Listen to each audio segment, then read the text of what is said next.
The Toronto Raptors take down the Boston Celtics in double overtime to force a game 7. I'm Sarah Goodwill here with Bobby Manning, Josue Pavon, and Jimmy Toscano. Really an epic game all around was game 6. A lot of chances on both ends. We're going to get into all of the drama that was the referees down the stretch.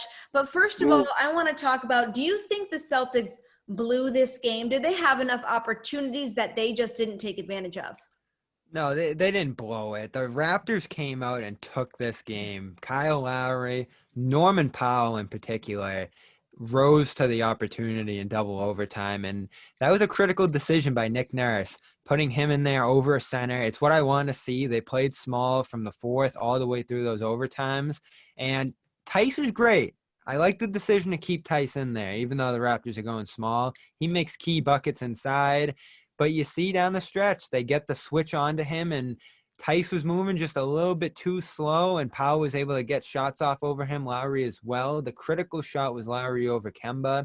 And the Raptors just made the shots and created the shots down the stretch of this game that you need to win 50 minutes into a game. And seeing Lowry hit that one at minute 53 of his stint was just like, wow, because that's not a super athletic, super in shape guy, but he grinded this one out. Classic performance by the Toronto Raptors.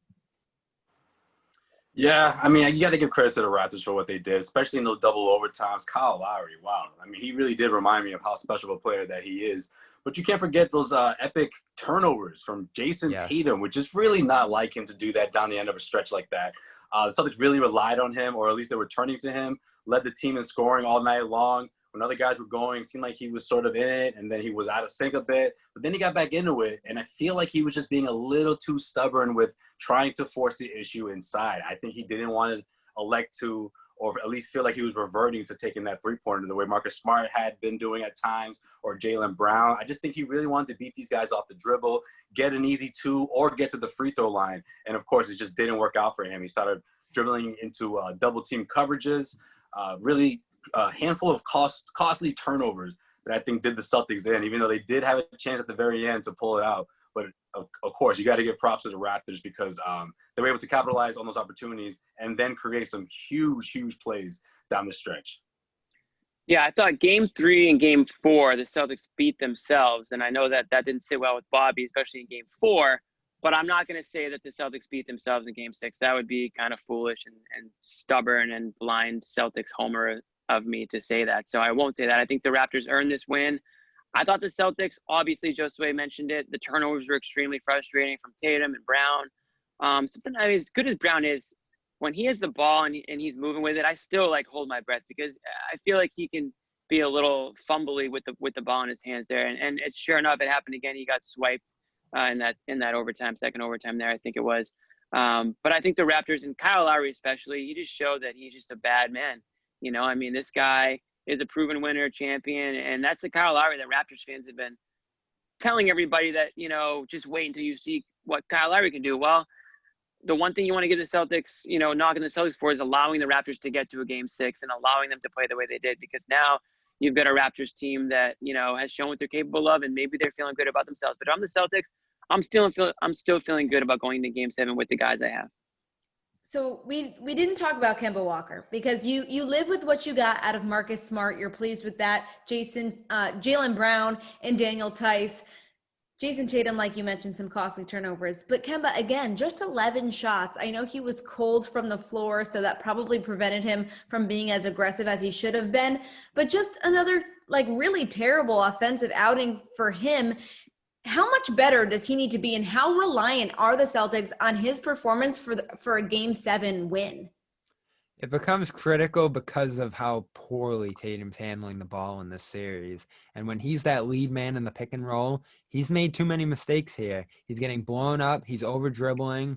And that 3-point opportunity they had, I think in the second overtime, where Norman Powell ended up swiping him and ended up winning the game on that play, essentially. I thought he had room to shoot there. So it's that decision making. Plus Nick Nurse fooling him on the corner there. We're going to talk about that later, but he made too many mistakes, and Kemba's not going to do the same. The problem is Kemba's getting trapped. He's getting swallowed at the rim. They're playing box and one on him early in these games, so they're taking away from him too. The Raptors said, we're going to have Marcus Smart, we're going to have Jaylen Brown beat us here, and they almost did. But taking the ball out of the best two players' hands on a team, it plays a big part in the series.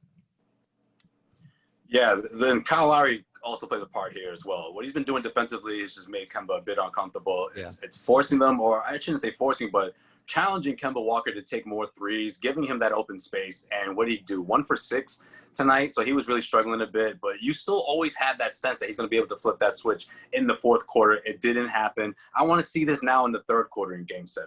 That, for me, that should be Kemba's assignment. Get things going in the third quarter. You know, right out of halftime, you get that nice little break. Whatever the lead is, whatever the deficit is, it doesn't matter at this point. Can the Celtics please win the freaking third quarter, please? Like, I'm at the point where, like 6 games in a row, I mean, it's impressive.